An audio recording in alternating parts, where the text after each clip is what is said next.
Welcome to Focus Today. I'm your host, Perry Atkinson, and delighted to have back with us. It's been a little while. Brigitte Gabriel. She's the terrorist analysis and two-time New York Times best-selling author, and her book is entitled Because They Hate and They Must Be Stopped. She's also the founder of Act for America, the nation's largest grassroots organization devoted to promoting national security and defeating terrorism. And there's a picture of her latest book, They Must Be Stopped. There's a picture of it there on the screen. Brigitte, good to see you again. How are you? Thank you. I'm delighted to be back with you. Good to see you. First of all, tell us about your American First petition. Well, we need to stand with the president and support him with this temporary halting to see who's getting into our country, to be able to come up with a system where we can vet them to protect the American public. I know that the president is coming under a lot of scrutiny, saying this is a ban against Muslims. This is not a Muslim ban. If this was a Muslim ban, the top 5 Islamic countries in the world would be on it. Indonesia has 204 million people. Muslims, they're not on the ban. Egypt, 80 million people, they're not on the ban. Pakistan, Nigeria, Bangladesh, they're not on the ban. This ban is basically for 7 countries, 6 out of the 7 that President Obama himself has put on this list. President Trump only added Syria, and it's basically temporary to be able to find out who's coming into the country, what their association, who are they connected to, are they involved in terrorist organizations, and basically to put together in place something where we can vet them. So we want to support the president. We want people to go to our website, actforamerica.org, and sign our petition. I will personally deliver it to the White House. Good for you. All right, let me ask you this. As you know, the Ninth Circuit judge has tried to, has now put a stay on the ban. That'll be, I guess those briefs were filed yesterday and are being reviewed today, and we'll see some kind of a decision tomorrow. Didn't President Obama do this 19 times before? Exactly. But of course, the left didn't care what President Obama did, because the left were all basically carrying the water for President Obama. Things are very different right now, and they are coming out of the woodwork fighting anything President Obama does. Listen, Perry, President Trump could walk on water, and the left will say he can't swim. They're going to find something wrong in everything that he does. But what President Trump is doing right now is basically he is detoxing the country. He's going through a detox, and this is why he is doing shock to the system. And that's why everybody's trying to fight him, except the patriotic American people like you and me, and those who are watching us and listening to us right now, who truly love this country and need to stand by the president, President Trump, and support him in what he is doing. Because let me tell you, the left is coming together right now, is organizing in a massive way. I know for a fact that the SPLC, the Southern Poverty Law Center, the ACLU, Planned Parenthood, and MoveOn.org, these 4 largest progressive organizations are coming together and now forming alliances and supporting financially the Islamic movement in the United States, including Linda Sarsour, the controversial head of the Women's March. And so we need people to come together on the right. We want people who love this country. If you have never been active before, this is the time you need to be active. Go to actforamerica.org. We are the nation's largest national security organization. We have over 500,000 people with 1,000 chapters nationwide. Join a chapter or start a chapter. Join us, become a member. We've got to come together to fight those who are now fighting us, basically to protect the country. All right, I've got a question for you. Why is a safe America not selling? Why aren't we getting this? I say we, those who are opposing the president. Why don't they want a safe country? You mean why we on the right are not coming together? No, we on the right, I think we are together with him, but why are those on the left? Why don't they want a safe country? What is it that they don't see that we are trying to protect ourselves from terrorism? because they are thinking with their hearts. They are blind to the threat. They believe they are reflecting our Western values on evil people. They think, oh, if they just see how nice we are compassionate people, we cannot turn people away. But what we are dealing with right now is something completely different than, for example, Jews who came to America seeking refuge. We are dealing with an Islamic threat. And the reason why the left is so blind to this fact is because you and I have talked about this before, Perry. The Muslim Brotherhood, you heard me in my book, they must be stopped. Right. I discussed the Muslim Brotherhood Project for North America. I discussed the Muslim Brotherhood Project in general, where the Muslim Brotherhood, which has 70 offshoot Islamic organizations worldwide, wrote in 1982 a 100-year plan for radical Islam to infiltrate and dominate the West and establish an Islamic government on earth. In the counterterrorism circles, this plan became known as the Project. Well, in the project, they give tactics and proposals as to how to infiltrate the West. And they talk about how to work with like-minded progressive organizations that share similar goals, who basically hate America, hate the West, and they talk about the Muslims building alliances with these groups. We have seen this come live before our own eyes. In the Muslim Brotherhood Project, they talk about infiltrating our schools, changing the school system, changing the curriculums. And this is something that Act for America has been actively involved in and trying to fight that. Right. But that's how they were able to brainwash the left, the youth of today, into hating America. So what will it mean if the president actually defines Muslim Brotherhood as a terrorist organization? Now, Obama wouldn't do that. President Trump is saying, we're hearing now that he may go ahead and identify them as a terrorist group. What would that do? Oh, that will be amazing, because that will basically give license to start monitoring the 29 front Muslim organizations set up in America as a front for the Muslim Brotherhood, including ISNA, the Islamic Association for North America, which President Obama made them as his consultant or advisors on foreign policy. So basically, under President Obama, the reason why he did not want to classify the Muslim Brotherhood as a terrorist organization is because 29 Islamic organizations in America that he worked very closely with, including ISNA, including NATE, the North American Islamic Trust, which controlled 90% of mosques in the United States, including the Muslim Student Association, which has more clubs on American college campuses than the Democrats and the Republicans combined. They were basically all working with President Obama and invited to the White House as VIP guests, and of course, CARE, the Council on American Islamic Relations. You designate the Muslim Brotherhood as a terrorist organizations, and then all these organizations become basically nuclear as you start looking into them and start delivering, because they were unindicted co-conspirators, according to the Muslim Brotherhood Project, by our government.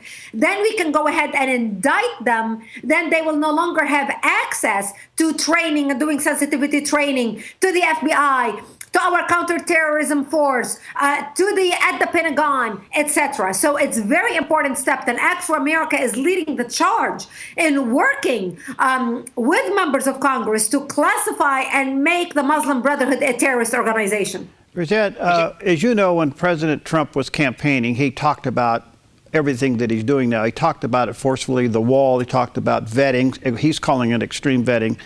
Have you noticed that since he's been president in 3 weeks, he was serious going in, now he's really serious, because now he's getting daily intelligent briefings. He really knows how bad the threat really is. There seems to be even a more determining motive behind his actions. Are you seeing that? Oh, absolutely. And the whole world, Perry, is seeing that. Not only the United States, the whole world is standing on its toes right now, because he sent a very strong message. Don't mess with us. America is under new leadership, under new management. And what is so wonderful about President Trump is he surrounded himself with military generals who actually get it. He did not surround himself with community organizers or with big contributors who just happen to donate millions of dollars to his campaign like what Obama did. President Trump said, I don't care. I'm not going to be beholden to major contributors. I'm going to surround myself with generals who actually know what's going on and who are trained to win. President Trump is all about winning. Our generals are trained, and we, the taxpayers, have invested millions of dollars in training our generals from the time they joined the military, either as officers or regular Navy personnel, all the way until they became admirals and generals and major generals, etc. And those are the ones now advising President Trump. They know how to win, they plan to win, they fight for victory, and that's what America is going to see. And that's why President Trump's administration is already shaping up to be completely different than anything we have ever seen before under any other president. All right, let me take a quick break here. By the way, you can go to Brigitte's website, actforamerica.org, and you can sign the petition and get a lot of information there, actforamerica.org. We'll take a quick break. We'll be right back.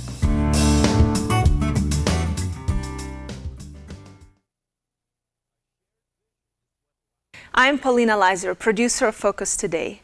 Thank you for watching this video, and make sure to check our other videos at theDove.us.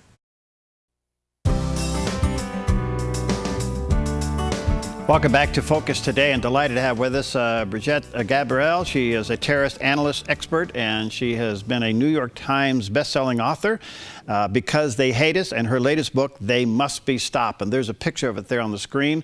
Let me encourage you to check it out at Amazon or Barnes & Noble and get a copy of that. Brigitte, let me ask you this. As you know, the president has called for the defunding of sanctuary cities from the federal level, and yet California has thumbed their nose at him, and now Oregon, our own governor, is trying to declare the entire state as a sanctuary state.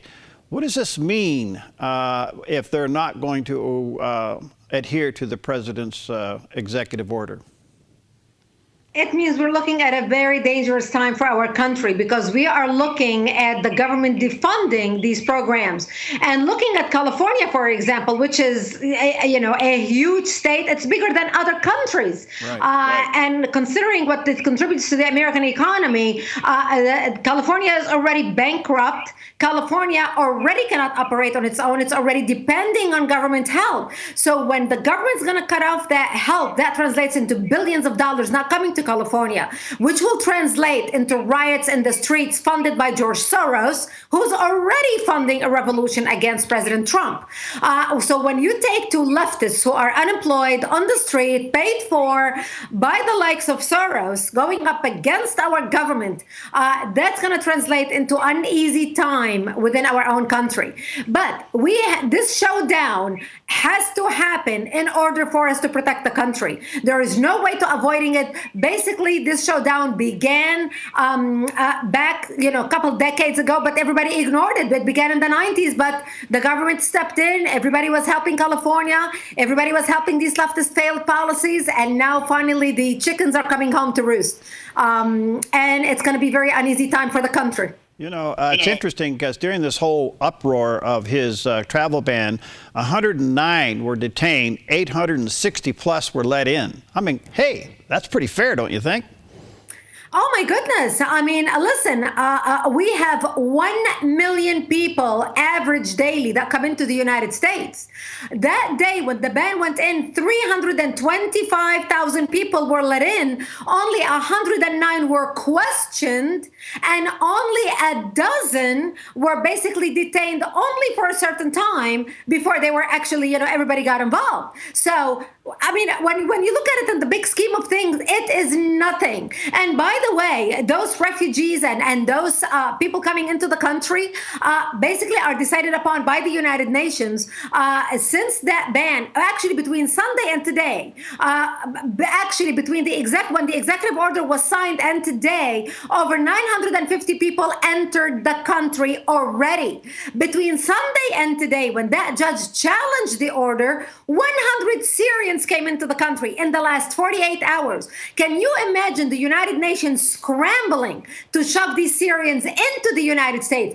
Can you tell me how on earth we were able to vet these Syrians or know where they are? But immigration is a big business. Refugee resettlement is a big business, Perry.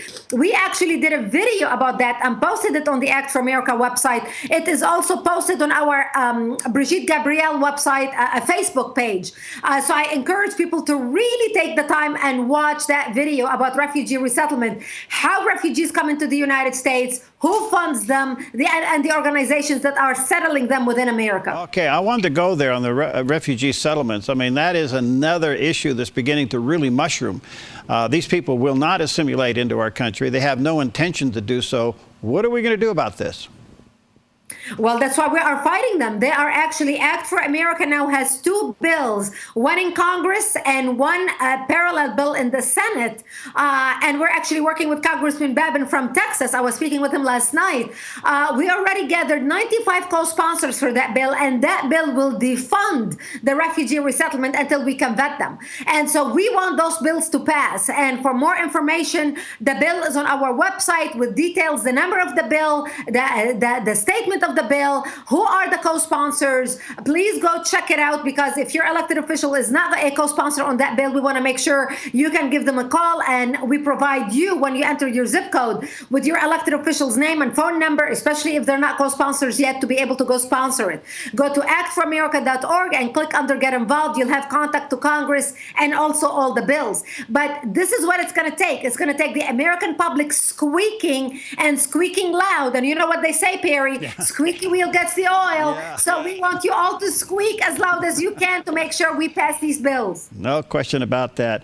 All right. So what do you think is going to happen with the judge? I mean, everything that has been said since the judge put a stop to the president's executive order on the travel ban, most legal scholars are saying he is wrong. The president is right.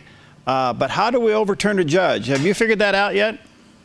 Well, I think somebody had filed something against the judge, and I think they will be able to overturn it, because again, the law is in the side of the president. The president has the authority to do exactly that. I think this is nothing but political theater, Perry. I think this is just they're trying to slow things down because they know it buys them a couple days here and there until, you can file another motion or you can adjust something. It's basically a lot of legal showdown. Basically, it shows the left and empowers them that, hey, we're doing something to fight Trump. It generates funding. It generates financial support on the part of the grassroots of the left, as also on the part of getting people more emotionally riled up to say we are fighting the president. If the president classifies Muslim Brotherhood as a terrorist organization, and if he moves the United States Embassy from Tel Aviv to Jerusalem, Israel, we're going to see another intifada in Israel, and we're going to see that the Palestinian cause is going to rally Muslims worldwide, because the Islamists had made the Palestinian cause their rallying cry. So it doesn't matter where you are as a Muslim in the world, they're going to call it as an attack against Islam. And we are going to see riots all over the world protesting that decision, from Afghanistan to the streets of Pakistan to the streets of Bangladesh to Uzbekistan, on any of these Islamic countries, because they're going to use it as a rally cry. And the left in America and Western nations are going to be basically on the side of the Islamists. All right. What do you think the president's going to do with the Iranian deal? Because he'd like to unwind it. Do you think he can, and do you think he will? I think he can to a certain extent, and he certainly has the will to go after it, to do whatever he can. I think Iran has been put on notice, and they know that there's a new management. America is under new management. What General Flynn said was right on. It put them on their heel. And even though the Ayatollah came the next day immediately and said, America is nothing but a paper tiger. It doesn't mean anything. We're not afraid. They are saying that publicly, but believe me, they are afraid, because they know that this president will have no compunction about taking even military action if we have to. And this is exactly why President Trump came out and said, following to what General Flynn said, that all options are on the table. And he said that specifically letting Iran know that we will be willing to take military action unless they change course.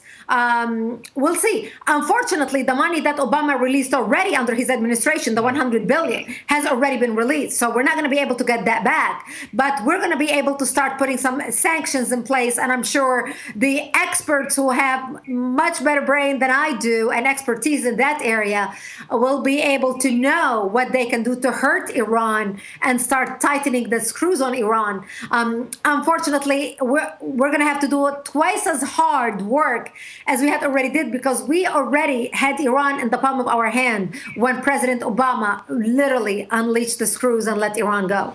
Okay, so the president has he's reinstituted some sanctions against Iran, and I guess there's more to come, because in spite of their getting sanctions on them for deploying those missiles, those test missiles last weekend, they went ahead and did some more. It's kind of like in your face.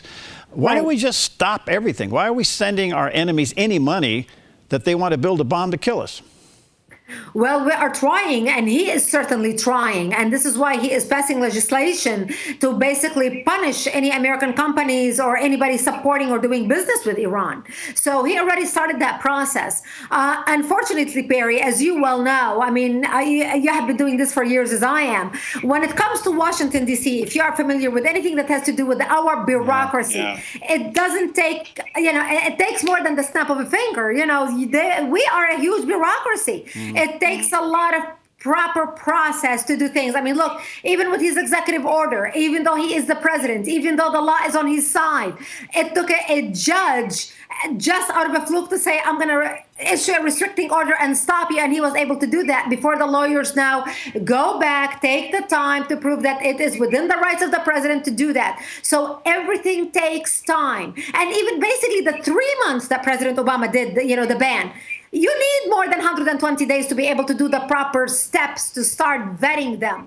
But at least that's a step in the right direction. So everything takes time, and that's why we're not seeing it happen immediately. All right. My last question for you. I wish I had you for hours, but let me just ask you this. What else do you want to see him to do in his first 100 days? We want him to designate the Muslim Brotherhood as a terrorist organization. We want him to start implementing the sanctions against Iran immediately.